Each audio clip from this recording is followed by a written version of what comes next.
समाजामध्ये विविध क्षेत्रांमध्ये अनेक चांगली माणसं आहेत, परंतु राजकारणाचा चिखल आपल्या अंगावरती ओढवून कशाला घ्यायचा, यासाठी ते राजकारणापासून दूर राहतात.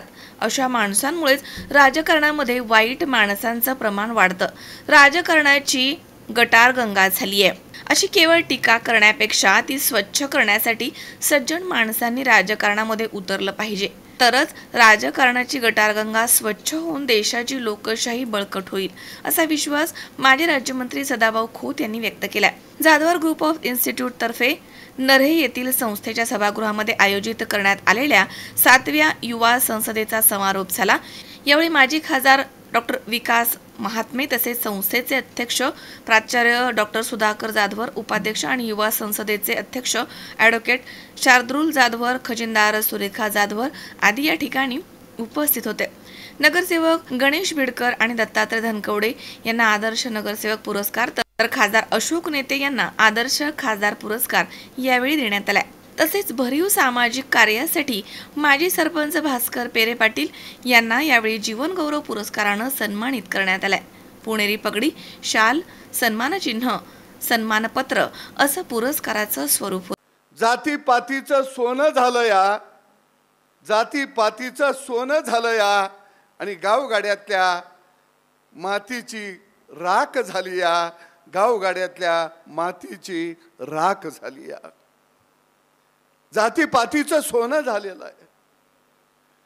आणि म्हणून मी शार्दूलला सांगेन की राजकारणामध्ये याचं असेल तर माती घेऊन यावं का जात घेऊन यावं, हा माझ्यासारखा समोर पडलेला प्रश्न आहे. मी माझ्या समोर बसलेल्या युवकाला राजकारणामध्ये येत असताना, अरे तू माती घेऊन ये का जात घेऊन ये, ह्यातलं उत्तर कोणतं द्यावं हा सुद्धा प्रश्न आजच्या घडीला कठीण झालेला आहे. माती घेऊन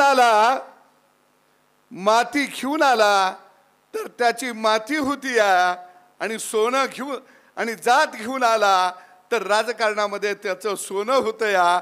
मग मी माझ्या गावगाड्यातल्या पोराला काय सांगावं, तू काय घेऊन यावं. राजकारणाच्या गटारगंगेमध्ये आपल्याला हात घालावा लागेल का घालावा लागेल. पण आज सज्जन माणसं ही निबळत झालेली आहेत आणि त्यामुळं राजकारणामध्ये बांडगुळ नावाच्या किड्यांचा सुळसुळाट सुटलेला आहे. जोपर्यंत सज्जन माणसं निबळटपणा सोडणार नाहीत तोपर्यंत राजकारणाची गटारगंगा स्वच्छ होणार नाही, हे माझं प्रामाणिक आणि स्पष्ट मत आहे. पार्टीला आम्ही रिप्रेझेंट करत नाही, हे कोणत्याही नेत्याला या ठिकाणी आम्ही रिप्रेझेंट करत नाही. हा जो मंच आहे हा कोणत्याही लोकसभेचा नाही, राज्यसभेचा नाही, कोणत्याही पॉलिटिकल पार्टीचा नाही, विधानसभेचा नाही, विधान परिषदेचा नाही.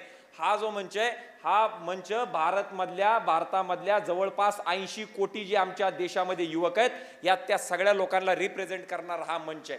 वाड्या वस्ती तांड्यांवरची जी आमची पोरं आहेत, गोरगरीब शोषित दलित वंचित समाजामधून जी आमची पोरं येतात, या सगळ्या पोरांचा हा मंच आहे. आणि या मंचाच्या माध्यमातून ज्यांचे आई वडील मोठे नाहीत, ज्यांच्या खिशामध्ये पैसे नाहीत, ज्यांना कोणी गॉडफादर नाही, म्हणून जी लोक राजकारणामध्ये आणि समाजकारणामध्ये येत नाहीत, अशा मुलांना प्लॅटफॉर्म देणारा हा मंच आहे. 4 खांब आहे लोकशाहीमध्ये, 4 पिल्लर्स आहे, 4 खांब आहे.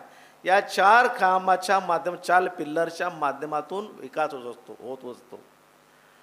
आणि म्हणून विकास करणारे लोक हे जर चांगले राहिले, जर वाईट राहिले तर नाही होत, पण चांगले लोक जर राहिले विकास करणारे, मग आमदार असेल, खासदार असेल, जिल्हा परिषद सदस्य असेल, मग सरपंच असेल, विकास करणारे लोक जर चांगले जर राहिले तर त्या ग्रामपंचायतचा विकास होतो, त्या नगर परिषदचा विकास होतो, त्या शहराचा विकास होतो आणि मग देशाचा पण विकास होतो, राज्याचा विकास होतो.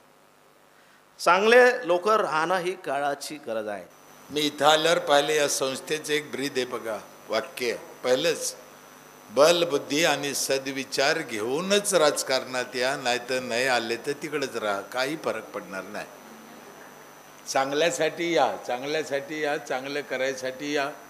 राजकारणात यायचं असेल तर आधी श्रीकृष्ण भगवान, छत्रपती शिवाजी महाराज, गाडगेबाबा, तुकडोजी महाराज, डॉक्टर बाबासाहेब आंबेडकर, ज्ञानेश्वर तुकाराम यांना वाचा, समजून घ्या, मग राजकारणात या. पैसेच कमवायचे असेल तर दाऊदला समजून घ्या. मला नक्की काय करायचं ते तुम्ही ठरवा. इकडे यायचं ते कशासाठी यायचं आपलं आपण ठरवा. म्हणून माझी तरुणाला विनंती. दुसरी गोष्ट आहे, तरुणाने राजकारणात यावं का तर यावं नाही, तो त्यांचा हक्कच आहे. अमोल उदमले सह हर्षल कोठावदे, C24 तास, पुणे.